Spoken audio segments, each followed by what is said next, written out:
তফসিল ঘোষণার একদিন পরেই আসলে এই বাংলাদেশের এই যে অশনি সংকেতটা ঘটে গেল, আসলে এটা খুবই দুঃখজনক একটা বিষয় আর কি।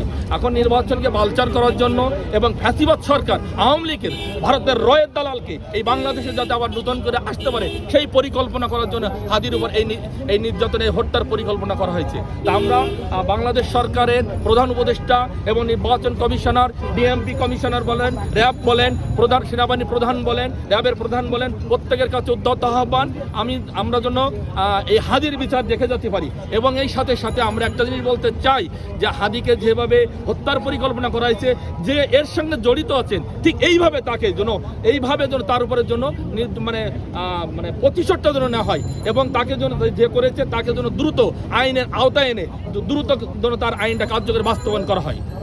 আচ্ছা, আরেকটা বিষয় যেটা অবশ্যই তার প্রত্যেকের জায়গা থেকে আসলে প্রত্যেকের সতর্ক থাকা উচিত। আসলে ক্ষতি করলে কাছের মানুষগুলোই করে। আমরা ইতিমধ্যে দেখেছি ফেসবুক বিভিন্ন মিডিয়ায় যে হাদির পাশেই বসে দেখি একসাথে বসে চা খাচ্ছে, হাদির সাথে আছে পাশে বসে। আমাদের যারা এখানে নির্বাচন করবেন, যারা নির্বাচনের জন্য অংশগ্রহণ করতে যাচ্ছেন, জামাত বলেন, বিএনপি বলেন, এনসিপি বলেন, গণ অধিকার পরিষদ বলেন, এবি পার্টি বলেন, যারাই বলেন না কেন, প্রত্যেকে সজাগ দৃষ্টি রাখবেন। প্রত্যেক সজাগ দৃষ্টি রেখে কাউকে বিশ্বাস না করে আবার তাকে বিশ্বাস করতে হবে। প্রত্যেকের জায়গায় নিজের নিরাপত্তা নিশ্চিত করে অন্তত আপনারা আপনাদের মতন এগিয়ে যান, বাংলাদেশ এগিয়ে যাবে। আপনারা ভারতের রয়ের বিরুদ্ধে যুদ্ধ ঘোষণা করেন। যদি আমরা ভারতের র এবং ভারতের দালালকে যদি আমরা বাংলাদেশ থেকে নির্মূল করতে পারি, তাহলে আমাদের এই হাদির মতন পরিস্থিতি আমি আশা করি আপনাদের কার হবে না। এখানে আসলে আইন শৃঙ্খলা বাহিনীর আমি মনে করবো কিছুটা আসলে লেংলিসি থাকতে পারে। কারণ সেখানে হলো বাংলাদেশের যে গোয়েন্দা সংস্থা আছেন, বাংলাদেশে যে পুলিশ বাহিনী আছে, এরা অত্যন্ত চতুর এবং এরা আসলে এদের কাছে কেন এদের কাছে তথ্যগুলো নাই কোথায়। কারণ হাদি বাংলাদেশের একজন আইকন পার্সন। বাংলাদেশে তো কিছু মানুষ থেকে তার মধ্যে একজন হাদি, কারণ তার কথাগুলোর বক্তব্য অত্যন্ত সুন্দর, অত্যন্ত চমৎকার। তিনি মাঝখানে খালেদা জিয়া সম্পর্কে, আমাদের আপসীর নেত্রী সম্পর্কে অত্যন্ত সুন্দর বক্তব্য দিয়েছেন তিনি সেদিন।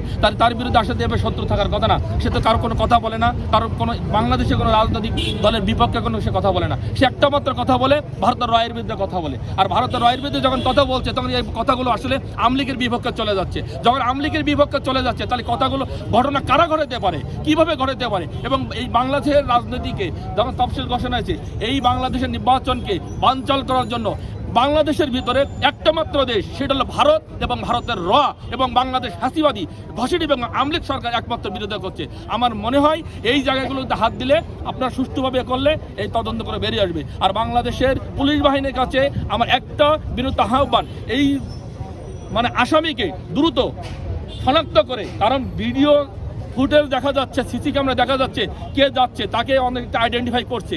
এই আইডেন্টিফাই অনুযায়ী তাকে দ্রুত গ্রেপ্তার করে স্বরাষ্ট্র মন্ত্রণালয়ের তরফ থেকে তাকে গ্রেপ্তার করে দ্রুত আইনের আওতায় নাও।